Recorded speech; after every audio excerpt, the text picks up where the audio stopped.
ГСП онлайн. Городские новости сейчас. В минувшие выходные в Сыктывкаре прошел чемпионат и первенство Коми по всестилевому карате.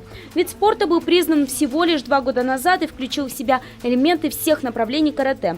От Ухты на турнире выступили 2 спортсмена, представители клуба «Лидер», который базируется в Ухтинском университете. Поездка оказалась удачной. Выступивший в категории мужчины до 80 килограмм в разделе «Полный контакт» ухтинец вернулся с золотом соревнований.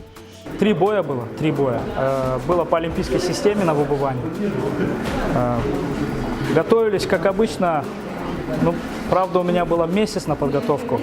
Этот турнир был для меня проверяющим, пристрелочным, так скажем, для более важного турнира. Я хотел выяснить свои ошибки, наработать над ними. Как отмечает Аяз, одержать победу ему помогла поддержка университета и богатый соревновательный опыт.